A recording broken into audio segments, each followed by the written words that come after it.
We got a plethora of information in this episode, and I just love talking about all the theories and discussing your thoughts on it. Keep it coming. I love talking shop with y'all. Now, let me get into the episode because they did reveal finally who the blue monster is in Darwin's drawings and how it relates to the overall mystery of this season. I'm gonna give you the brim truth.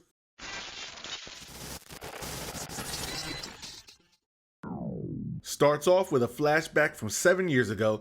Navaro reluctantly is on the scene to arrest Annie for trespassing the mine. Annie's in the middle of delivering a baby since she is a midwife. You see the blue and orange themes, but Annie's hair is all black. Keep that in mind for later. This is a water birth by a woman named Grace. The baby's not crying and they had to end up performing CPR to save the baby. This is really where it starts to be known that the water is unsafe. We see pictures in the background of two dolphins in a circle.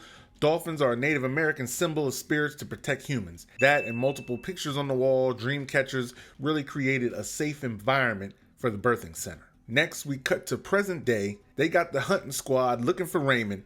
These are all some of Hank's people who are not officers. Notice the one guy drops the oranges and then picks them up. They made it seem like he picked up all the oranges, but there's still one left in front of Navaro. Keep that one in mind. Navaro tells Hank they want Raymond alive. Then he replied, "Do we?" Hank also said he's armed and dangerous. Now, why would he say that? Because how does Hank know he's armed? No one ever said anything about weapons being used. So why is Hank invested in knocking off Raymond?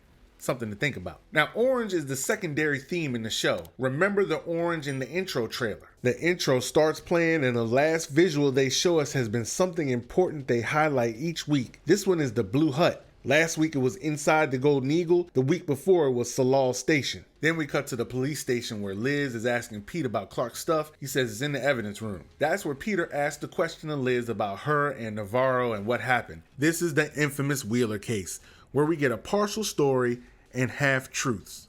Now we find out the guy's full name is William Wheeler, which is an interesting Easter egg because William Wheeler was Kindergarten from the Changeling books. This is just another reference to literary villains in addition to the ones from Poe and Chambers characters. Now, I'm not saying this is the same William Wheeler, but I am saying if you ever meet a William Wheeler, you probably want to leave where you are expeditiously.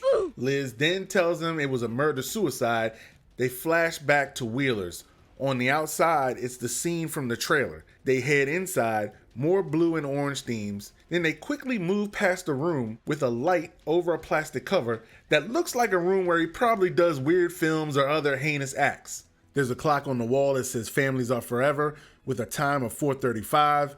Next room, you see a Confederate flag, chalices, a drill. Next, he's sitting there in the chair like he's waiting for them. Then he starts whistling. Danvers then says Wheeler and the girl were both dead when they got there, but that's not what we see. Something else happened, but we don't get that part. She told Peter just enough so he felt he could trust her for being open. Next, we see Liz address the mark on Peter. It seems almost like she really cares about him, and I'll get back to my theory on that. Next, Navaro is out walking in the middle of the ice. She remembers the orange in her pocket and throws it away in the abyss. Then the orange gets tossed back to her. But did it really? I don't think the orange got tossed back. When she checked the area with the flashlight, I didn't see the orange still on the ground. I think the orange symbolized the spirit that was out there trying to contact her. Remember that in a little bit. Next, we see Navaro and Liz going through evidence boxes. The Bones of J.R. Jones, Sing Sing, is playing in the background as they search. And the lyrics speak of ghosts that can't be found, beast in your belly, you got to let it breathe. Kind of ties into the whole metaphysical theme of the series. We also see a few pictures of Raymond and Annie being happy and enjoying each other, showing they had a good relationship. They rearranged the evidence from a square to putting it all in a circle, giving them more room. There they see another pic of Annie, which Liz says is from spring 2016, but she has blue hair. Now remember the earlier flashback that happened? That was in 2016 in April. Liz says that the album on Annie's shirt came out in May. So we have some kind of timeline and kind of confirms that Navaro let her go. Unless she got locked up and released immediately, but I doubt it. Navaro brings up Liz sleeping with anything that can't move fast enough.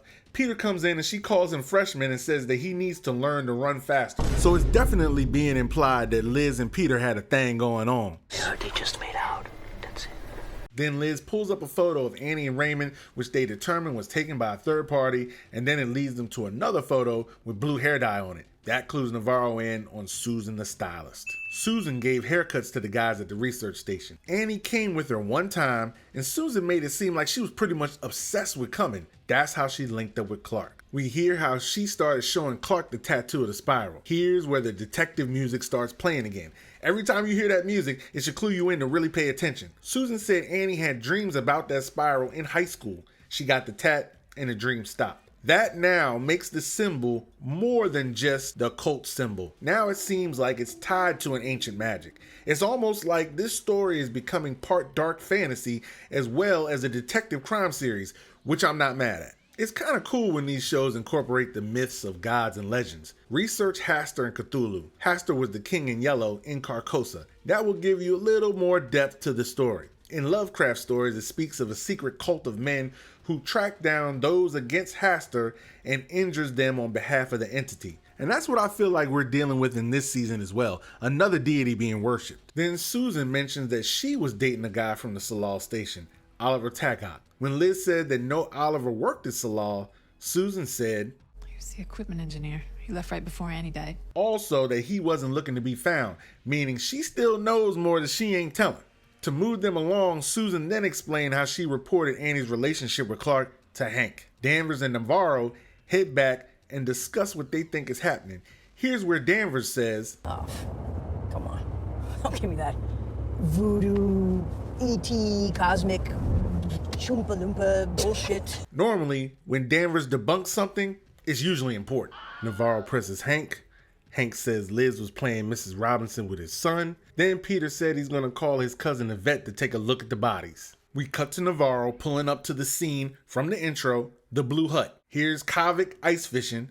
He says he will get her info on Oliver if she tells him about herself, particularly her mom. Here's where we find out she's from Boston. The dad was abusive, said mom took them and ran, then came back up north. What if where they ran was to New Orleans during the time of Rust and Marty's case? Maybe that's how she originally saw the spiral. Now we find Leah at a meeting, but this ain't just any meeting. So let's get into my mad theory of the week. Now on the surface, they want you to think that this is just a meeting of protesters for the mind. But this is actually the first time we see the new cult gathering together. That's why there is a woman's face depicted on the outside of the gate. And that woman is the goddess Sedna, the same monster woman in Darwin's drawing. So Sedna is the deity being worshipped this season like Hastur the Yellow King was in the first season. She is the Arctic Inuit goddess of the sea. Now I might do another video specifically on Sedna and how it all relates to this story, but the short version is, long ago there was a woman who did not want to marry. Her father threw her into the sea and cut off her finger joints, which changed into sea mammals. She lived on the bottom of the sea and withheld the sea game from the Inuit whenever she was angry with them. It was the role of the shaman to reach out to Sedna when she was angry, to travel into the spirit world to approach and placate her, to coax her out of her temper. In other words, they want her happy. Limbo by Lissum is playing in the background, which is a song about basically being ghosted by your lover. That's the same thing that happened in the full legend of Sedna. Now you hear a guy giving a speech and what he says is very important to the legend. He's basically explaining the legend word for word, and each thing that he's describing that's being diseased is one of Sedna's fingers that were said to have been cut off and fell in the sea that provided food for the village. Fish, caribou, seals. Now I'm gonna go out on a branch here, but I think the snowflake is the Sedna cult symbol. It's all connected. That's why the young girl that Leah is dating brought her to the meeting. She is recruiting her. That's why she was excited about Leah getting the markings on her face. Next, we see a girl with bright red hair and she looks to have an eye missing, just like the polar bear. The choice for red hair, though, is very specific given all the blue and orange themes. So she must be an important piece to watch for in future episodes. They bow for a moment of silence, then start chanting.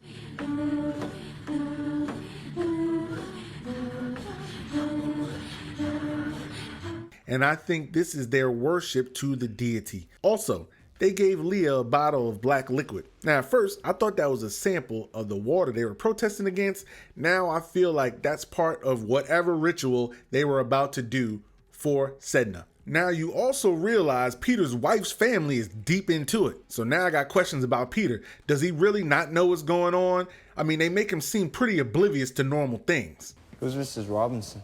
Next, we cut to Liz listening to white noise while she's doing the research. Then Lee comes in wearing a shirt from the cult meeting with a picture on front of a woman that looks like Sedna. Next, we see Navaro leaving the blue hut. Then she sees a child running in the distance holding a polar bear stuffed animal. Then she slips, bangs her head, then drifts into the spirit world, another plane of existence. Let's call it a version of the Upside Down from Stranger Things. Then she communed with what looks to be Danver's son. Now in the background, you notice she's in what looks like a camp, almost like the camp that they find Oliver. A voice then tells her to listen.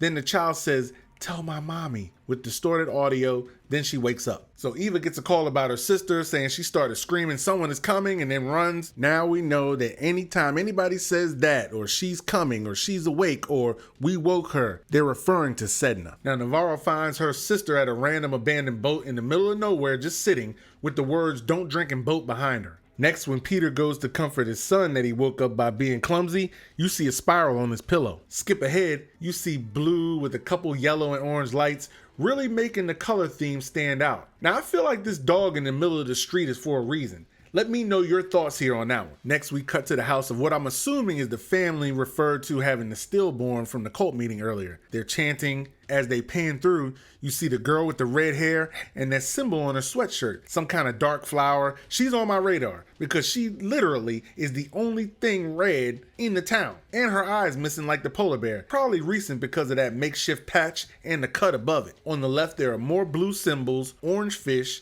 You see a dream catcher over that person's picture, so either we're not supposed to see them or it has some other meaning or it's just there. Also looks like a picture of Annie on the back of the wall. Then you see the grandma from Peter's house who put the symbol on Lee. Liz comes in and it pans back. We see a woman with a red cardinal on her sweater. A red cardinal is a sign that those we have lost will live forever. You also hear a heavy breathing noise which can be heard throughout scenes with people in the cult. Now the Inuit have their own style of breathing chants. That's what this is. Listen to these two do it. Now here's where we meet Peter's cousin Vince, and I immediately thought about my cousin Vinny. Yeah, 2 youths.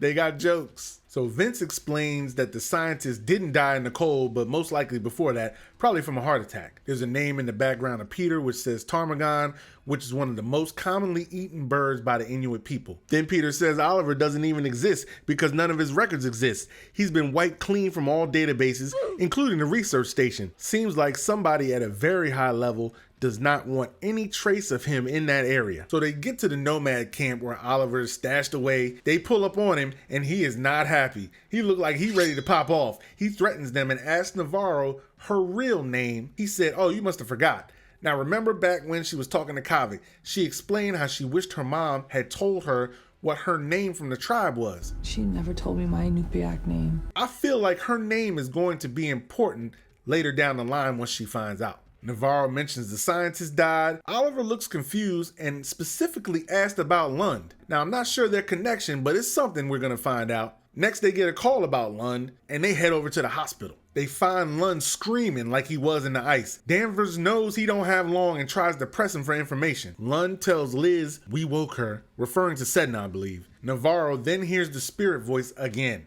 Danvers runs off because of fights in the lobby. Then Lund sits up like he's possessed and starts speaking to Navaro with an evil spirit voice, almost reminding you of something from The Exorcist. He tells her that her mom says she's waiting. Then he does the arm stretch finger point like multiple people have this season. It must be a spirit thing, and clearly they've made it known that Navaro can talk to spirits. If you didn't think so before, it's pretty apparent now. Then Peter shows up with Annie's phone and shows him a video. Annie appears to be in some kind of cave, and it looks like her hair is all black. Now I'm guessing this is right before she died. She said, "I found it.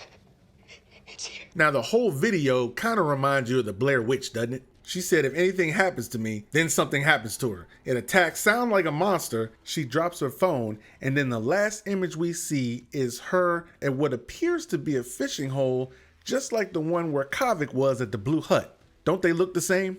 They close out the episode with her screaming, so this appears to be where she was actually murdered.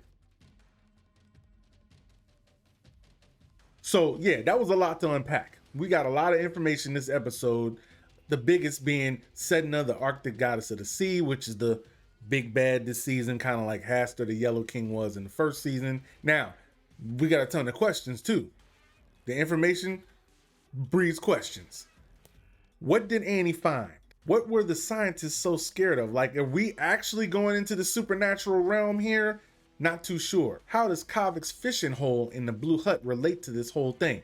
Was that where Annie was thrown in? Is Kavik the main killer? Honestly, I have no clue. Who's Navaro's mom, and what is Navaro's actual name, and what does it mean? Also, what does the Carcosa cult have to do with this Sedna cult? Now, maybe the whole Carcosa thing is like a red herring to throw you off from everybody who's bringing worship and trying to please the deity Sedna. I don't know, but I can't wait to find out. I can't wait to episode 4 to get even more reveals. I'm like, yo, this is great. So definitely leave all your thoughts about what I've said, what your thoughts, opinions are in the comments. You know, I love to read through them. So thank you for stopping by. I got more reactions, reviews, news on D-Way. So make sure you hit that subscribe button, hit that like button so you don't miss out, all right? So until next time, please, everybody be safe and remember, always speak your truth, all right? I'm out.